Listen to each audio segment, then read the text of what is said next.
Kalathur Narayanaswamy YCP హయాంలో deputy సీఎంగా ఓ వెలుగు వెలిగారు.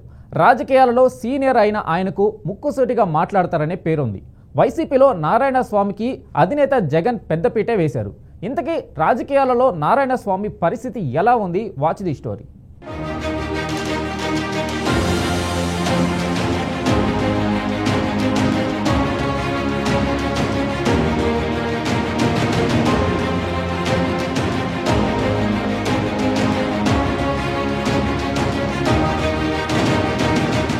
కళత్తూరు నారాయణస్వామి చిత్తూరు జిల్లా పుత్తూరులో జన్మించిన ఆయన బీఎస్సీ వరకు చదువుకున్నారు. కాంగ్రెస్ నుంచి రాజకీయ జీవితం ప్రారంభించిన నారాయణ 2004 ఎన్నికల్లో సత్యవేడు నుంచి ఎమ్మెల్యేగా గెలిచారు. ఆ తర్వాత వైసీపీలో చేరి చిత్తూరు పార్టీ జిల్లా అధ్యక్షుడిగా పనిచేశారు. 2014, 2019 ఎన్నికల్లో జీడి నెల్లూరు నుంచి ఎమ్మెల్యేగా విజయం సాధించారు. వైసీపీలో సీనియర్ నేతగా నారాయణస్వామి హవా కొనసాగించారు. 2019 ఎన్నికల్లో వైసీపీ అధికారంలోకి రావడంతో డిప్యూటీ సీఎంగా పనిచేసి జిల్లా రాజకీయాలపై పట్టు సాధించారు.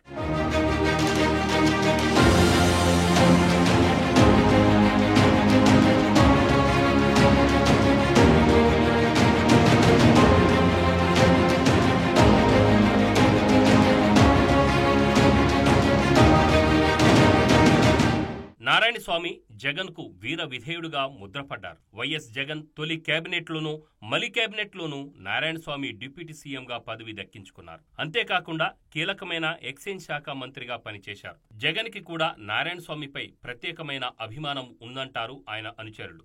అందుకే మంత్రి వర్గ విస్తరణలో కూడా డిప్యూటీ సీఎంగా నారాయణస్వామిని కంటిన్యూ చేశారు. నారాయణస్వామి ఎదుగుదల వైసీపీలో ఓ వర్గం నేతలకు కంటగింపుగా మారిందట. దీనితో నారాయణస్వామి వ్యతిరేక వర్గానికి గట్టిగానే కౌంటర్ ఇచ్చారు.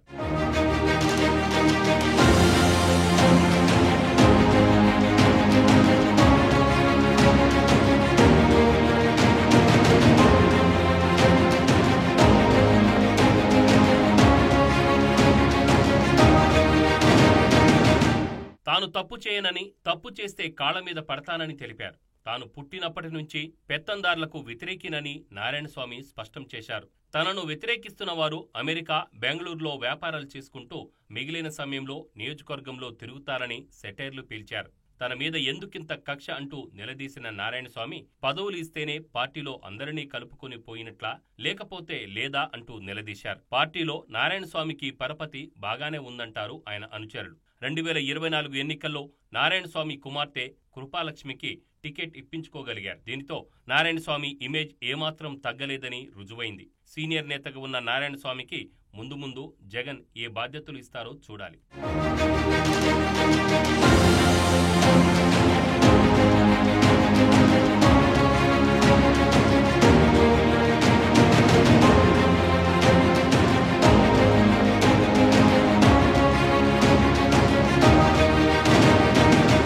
ఆ మాజీ డిప్యూటీ సీఎం ఆస్తులతో పాటు వ్యతిరేకతను సంపాదించుకున్నారా? డిప్యూటీ సీఎంగా ఉన్న సమయంలో కనీసం తాగునీటి సమస్యను కూడా తీర్చలేకపోయారా? గెలిచాక సంపదను అభివృద్ధి చేసుకున్నారే కానీ నియోజకవర్గాన్ని అభివృద్ధి చేయలేదని ఆరోపణలు ఎందుకున్నాయి? కూతురి ఓటమితో మాజీ డిప్యూటీ సీఎం నారాయణస్వామి ఎందుకు సైలెంట్ అయ్యారు? Watch the story.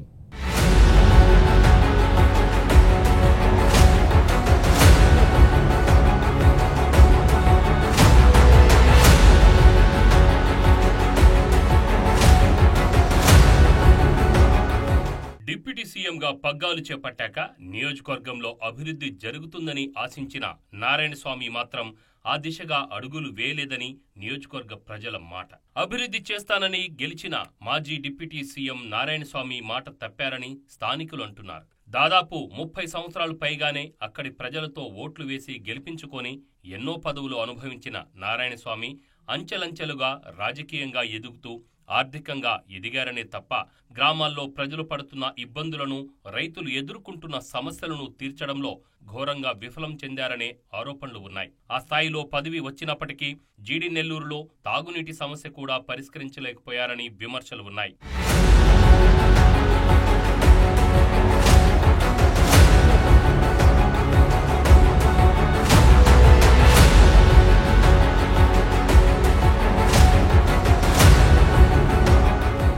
అధికారంలో ఉన్న సమయంలో కేవలం ధనార్జనే ధ్యేయంగా ఆయన వ్యవహారాలు ఉండేవని అక్కడి ప్రజలు అంటున్నారు.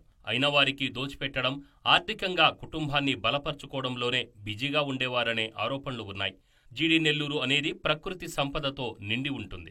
గ్రానైట్, ఇసుక, మైనింగ్ ఇలా రకరకాల సంపద దొరుకుతుంది. నారాయణ, ఆయన అనుచరులు వాటి మీదనే దృష్టి పెట్టి పెద్ద మొత్తంలో పక్క రాష్ట్రాలకు తరలించి కోట్లు సంపాదించారని విపక్షాలు విమర్శలు గుప్పిస్తున్నారు.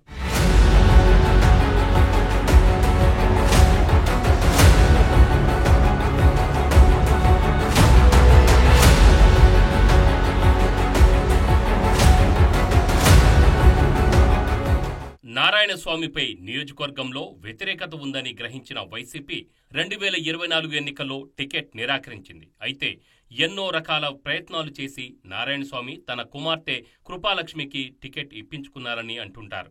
కూతురికి వైసీపీ అధిష్టానం టికెట్ ఇచ్చినప్పటికీ నారాయణస్వామిపై ప్రజల్లో ఉన్న ఆగ్రహం కుమార్తె కృపాలక్ష్మికి శాపంగా మారిందని విపక్షాలు ఆరోపిస్తున్నాయి. కృపాలక్ష్మి ఎన్నికల బరిలో దిగినప్పటికీ ప్రజల్లో ఉన్న వ్యతిరేకత గ్రహించలేకపోయారని నియోజకవర్గ ప్రజలు అంటున్నారు. ప్రస్తుతం తండ్రి, కూతురు ఓటమి తరువాత సైలెంట్ అయిపోయారని నియోజకవర్గంలో టాక్ నడుస్తుంది.